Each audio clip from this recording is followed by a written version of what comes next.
Et pour revenir sur mon GPT, celui dont je vous ai parlé, où on a la possibilité de créer du coup des histoires, comme je vous l'ai dit. Donc là, tout à l'heure, j'ai fait la version où je voulais créer juste une image, mais imaginons que je voulais créer une histoire, par exemple. Si je clique sur « Souhaitez-vous créer une histoire illustrée aujourd'hui ?» Donc là, il va me dire donc super, commençons. Quelle est l'idée principale de votre histoire? Une aventure magique, une comédie amusante ou autre chose?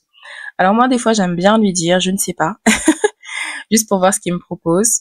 Mais encore une fois, si vous savez ce que vous voulez, vous lui dites. Encore une fois, je lui dis, je n'ai pas d'idée. Est-ce que tu peux m'aider? Je n'ai pas d'idée, même si en fait, en vrai, j'en ai. Mais je veux juste voir jusqu'où peut aller mon mon assistant dans les propositions qu'il peut faire pour les personnes justement qui n'ont pas d'idée. Et voir du coup quelles sont les propositions qui sont faites. Donc, il me dit bien sûr, voici quelques idées d'histoires illustrées adaptées à des enfants. Et donc là, il va me faire toute une liste. Donc il m'en a donné 5. On a une aventure magique dans une forêt enchantée, une chasse au trésor sous-marine, une exploration spatiale, une journée avec un dragon, une fête surprise au royaume des gâteaux. Bon, partons sur une chasse au trésor sous-marine. Donc, je vais juste taper 2. Vous n'êtes même pas obligé de tout écrire, vous écrivez 2 parce que comme ils sont numérotés, et vous faites entrer. Et donc là, il me dit donc génial. Donc il me fait un petit résumé. Donc un enfant plonge dans les profondeurs de l'océan, avec son scaphandre magique. Il explore un monde sous-marin merveilleux où il rencontre des créatures fascinantes et découvre un coffre au trésor caché dans une épave mystérieuse. Chaque scène met en lumière une étape de son aventure. Donc il va nous poser des questions, je lui ai demandé effectivement à chaque fois, pose des questions à l'utilisateur pour savoir ce qu'il veut, ce qu'il attend, etc. Je l'ai aussi fait parce que on a aussi ce problème dont j'avais déjà parlé, de diversité des fois, donc c'est un peu compliqué d'avoir des fois une image qu'on veut. Au moins avec les questions, déjà nous ça nous met sur la piste et ça nous évite d'oublier des choses. Donc là, quel est le nom et l'apparence de l'enfant? Quel style artistique souhaitez-vous par défaut? Voulez-vous inclure des créatures spécifiques ou des éléments visuels, etc. Donc, normalement, ça, j'avais mis que c'était censé être interactif, mais je pense que pour l'instant, le GPT, je pense que, je sais pas, j'ai peut-être mal formulé le truc. Le but, c'était qu'il pose une question, l'utilisateur répond, et ainsi de suite. Mais là, vous pouvez, si encore une fois, vous savez, donc vous allez mettre en 1, le nom, l'apparence, l'année, etc. Moi, là, je vais lui dire juste, je souhaite juste, pour le style artistique, je vais mettre pour le style artistique,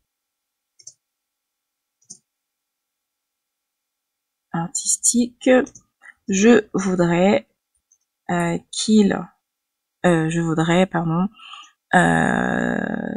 des traits arrondis et doux, des traits arrondis et doux. Et je lui dis pour le reste, fais-moi la surprise. Voilà. Comme ça, parce que là, faut que j'aille vite parce que sinon la vidéo, je vais pas avancer. Parce que moi, je mets du temps quand je dois choisir mes propres trucs. Je mets énormément de temps, je change d'avis, je reviens en arrière, etc. Donc là, il me prépare les scènes et à chaque fois mon prompt pour Dreamlab. Ok. Donc là, on a 4 scènes. La première, le grand plongeon. La deuxième, la forêt de corail. La troisième, l'épave mystérieuse. Et la quatrième, le trésor et le retour. Alors, maintenant que l'on a nos 4 scènes, on va bien sûr commencer par créer les images. Donc après, vous pouvez, il va vous demander, je mets toujours aussi qu'à la fin de poser des questions à l'utilisateur pour être sûr que tout est OK et pour voir s'il n'y a pas de choses à modifier. Donc là, on va partir du principe qu'on est bon.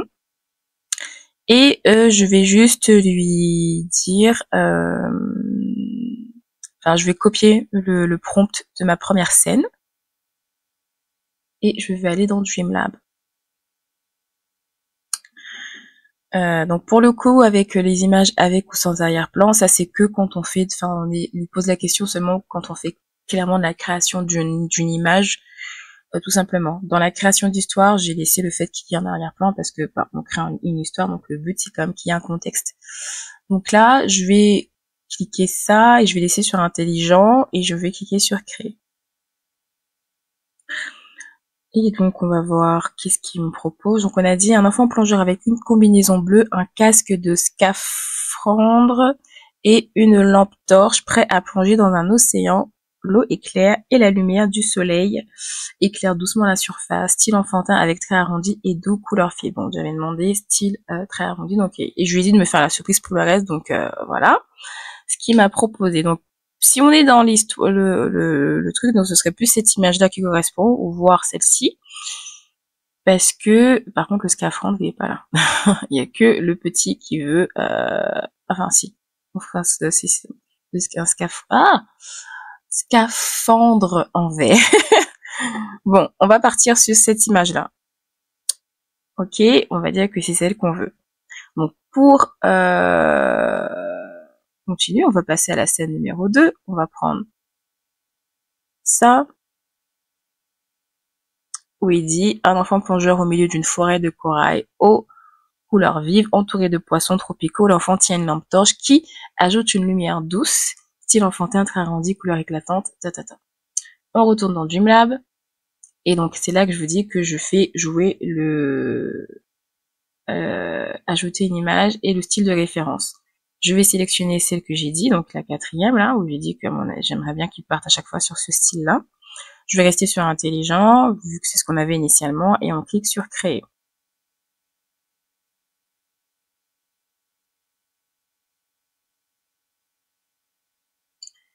Et donc, voilà. Donc là, on a dit qu'on était au milieu d'une forêt. C'était quoi? Ouais, forêt de corail, c'est bon. Ça va, c'est pas trop dénotant, ça peut se faire, ça peut s'utiliser. Donc c'est pas trop mal. Ensuite, la 3e scène, c'est celle-là. Hop, pareil, je retourne dans Dreamlab, je garde mon image de référence, je colle et je crée. Donc là aussi, on va voir qu'est-ce qu'il nous propose. Donc là, c'était éclairant une lampe torche en coffre doré. Donc on est censé avoir un coffre avec des détails qui incluent des algues lumineuses. Celle-ci est pas mal. Donc là, on a l'air plutôt d'être dans une bonne histoire. On a même des petits Nemo pour celle-ci. Ok. Pour la 3e scène. Et enfin, notre 4e scène. Hop. Tac. Copier. Et on va la coller ici. Là. Et voir qu'est-ce qu'il nous propose. Donc là, il remonte avec le coffre rempli de perles, de bijoux. L'eau autour est éclairée par les rayons du soleil. Ah, c'est pas mal celle-ci déjà. Style enfantin arrondi. Donc j'aime bien celle-ci parce que c'est la seule qui a l'air de ressembler à ce qu'on avait initialement prévu. Ok. Et donc là, vous avez vos 4 images pour illustrer vos 4 scènes. Et donc comme tout à l'heure, donc vous pouvez directement soit cliquer dans modifier un design, du coup vous allez démarrer un nouveau design avec l'image numéro 1. Mais moi j'aime bien copier l'image, aller dans le design dans lequel j'étais, parce que généralement je mets tous mes trucs dans le même, parce que ça m'évite d'avoir 30 000 documents. Et si je sais que c'est ici que je mets mes histoires, je mettrai toutes mes histoires dans le même. Donc là je vais coller l'image. Et je vais aller chercher à chaque fois, du coup, les autres images qui que je trouvais plutôt intéressantes. Bon, on va prendre celle-ci. On va aller un peu vite, parce que sinon, voilà. Hop. Ensuite, on a dit, c'est où j'ai trouvé le coffre. Bon, on va partir sur ça. Parce qu'en fait, à un moment donné, il a plus son casque sur la tête, donc c'est pas très... Voilà. Et la dernière, qui est celle-ci, on a dit. Hop, copier l'image et on va, tac, coller ça ici. Et donc voilà, ensuite, donc comme tout à l'heure, je vais soit vous jouer sur l'agrandissement magique. Alors ici, l'agrandissement magique ne marchera pas, je pense, parce que en fait, comme il y a des bordures blanches autour, voilà, c'est pas super. Donc je vais juste l'agrandir de manière très très grande, comme ça.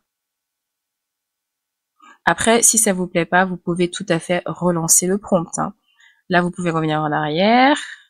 Et je me dis, ben, celle-ci, je veux, d'ailleurs, des fois, c'est ce que je fais, comme la première image, des fois, on n'a pas vraiment eu de référence. Je reclique sur la petite flèche ici, qui sert à réutiliser la consigne. Donc, je remonte là-haut. Et je vais garder, ben, du coup, cette image de référence-là, qui est la dernière qu'on avait choisie, enfin, non, qui était la première qu'on avait choisie. Et je crée à nouveau. Mais je sais pas si je choisis celle-ci parce que justement je veux pas de bordure, j'ai pas envie que ça m'en crée une autre. Donc je vais plutôt prendre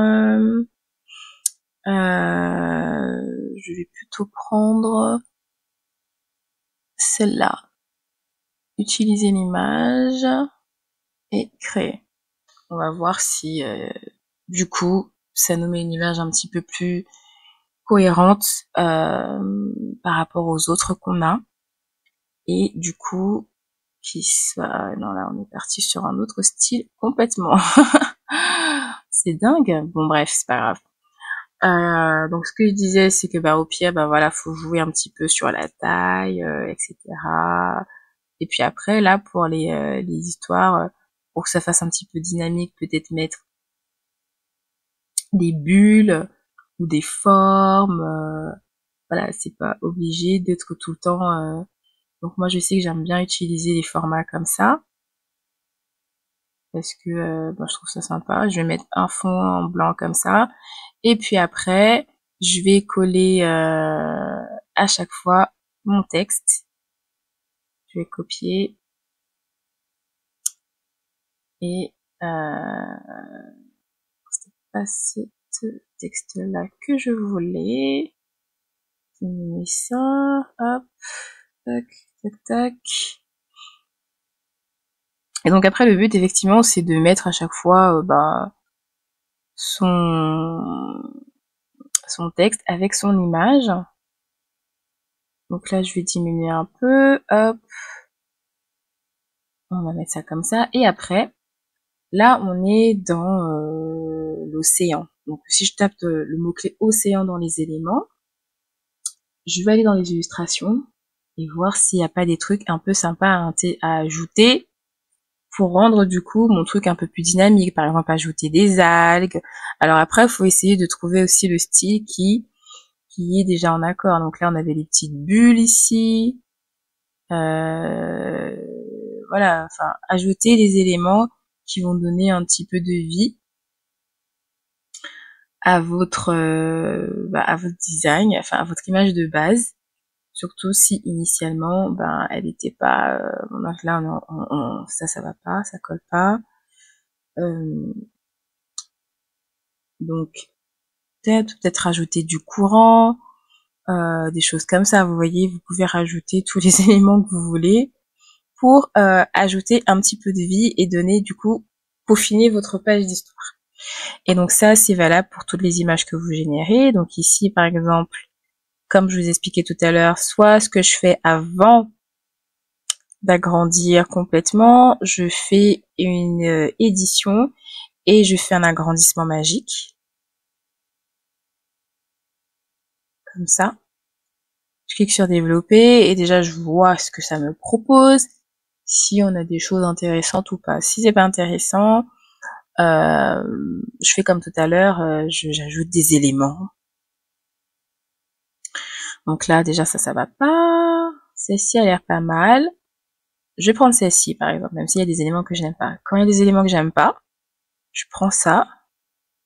Je vais la mettre en très grand. Mais avant de la mettre complètement sur toute ma page, je vais cliquer à nouveau dessus, aller dans éditer.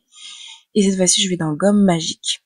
Et avec la gomme magique, j'efface tous les éléments que je ne veux pas. Par exemple, ce truc violet là et cette espèce de faux poisson. Ensuite, je clique sur effacer. Et normalement, je devrais être avec quelque chose de plus cohérent. Voilà. Et depuis que là, je vais re-effacer encore un peu. Ça m'avait laissé une petite trace.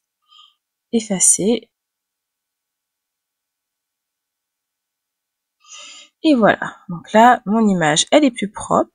Je peux l'utiliser du coup comme image de fond pour mon histoire. Comme tout à l'heure, ici aussi, eh ben, je peux, par exemple, mettre ma bulle ici. Après, vous avez d'autres formats, hein, vous pouvez en choisir d'autres, hein, vous mettez comme vous voulez. Et je vais prendre le texte de ma deuxième scène, que je vais copier et que je vais coller. Et ainsi de suite. Donc comme ça, vous pouvez créer du coup vos fameux livres d'histoire de cette manière. Et encore une fois, comme tout à l'heure, ici par exemple, on est dans l'eau, dans une forêt de corail, donc rajouter des éléments. Bon là, je mets n'importe quoi, hein, mais c'est juste pour vous montrer. Mais essayez de prendre des choses qui ressemblent. Maintenant, si par exemple vous aviez juste le petit mais que vous n'ayez pas l'océan, là vous pouvez prendre un arrière-plan qui existe déjà. Et après, ben, vous agrandissez. Il y a beaucoup de fonds hein, dans Canva. Ils peuvent permettre justement de transformer en image. Comme ça. Hop. Et puis là, imaginons que en fait, lui, alors là, il y a un arrière-plan. Mais c'est pour ça que je vous disais que des fois, j'utilise un prompt avec des images sans arrière-plan. Donc moi, dans mon GPT, je peux lui dire, tu peux me créer des prompts, enfin, les prompts, tu peux me donner les prompts, les mêmes prompts pour pour créer des images sans arrière-plan. Et des fois, je précise juste avec un fond blanc. Juste avec un fond blanc. Et voilà.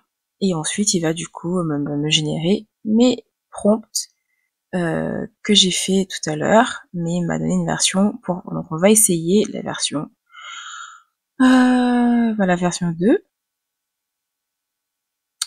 Je vais aller dans Streamlab. Et cette fois-ci, je mets aucune image de référence juste pour voir. Hop. Et je vais cliquer sur créer. Donc là, on est censé avoir une image sans arrière-plan, mais bon, là, on est dans une autre vibe complètement différente. Bon, imaginons que là, on part finalement de cette image-là, copier l'image, et pour revenir au fond que j'ai ajouté ici, en plus là, l'image, elle a l'air plutôt de bien se fondre avec, je vais la mettre, ensuite on va effacer l'arrière-plan, et on va ajouter notre petite image qui va se mélanger ici. Alors là, vous voyez ici, on voit la superposition qui est pas superbe. Alors ce que vous pouvez faire, c'est dupliquer l'image de fond. Je sais pas si on peut effacer l'arrière-plan. On peut ou pas? Essayer. Non, on peut pas. Alors quand on peut pas, je me place complètement par-dessus de la même manière, à la même taille. Et puis après là, faut jouer sur, voyez-vous, le croppage. Il va descendre jusqu'à ce que ça se fonde bien. Enfin, voilà. Mais bon, là c'est pas très dérangeant en soi. Si là, au pire on n'a qu'à la mettre en avant-plan. Et ce que vous faites, c'est que vous rajoutez d'autres éléments. Mais encore une fois, des éléments qui s'accordent. Parce que là, ça n'a rien à voir. Ce que j'ai mis, vous pouvez rajouter des poissons. Si vous voulez donner l'impression qu'il y a il y avait des petits poissons qui était en train de nager. Voilà, avec l'élément, enfin les éléments que vous créez, vous avez la possibilité ensuite de... Bon, les possibilités sont infinies. Donc voilà pour Canva Dreamlab, je pense qu'on a fait le tour. Et voilà aussi par rapport à mon GPT.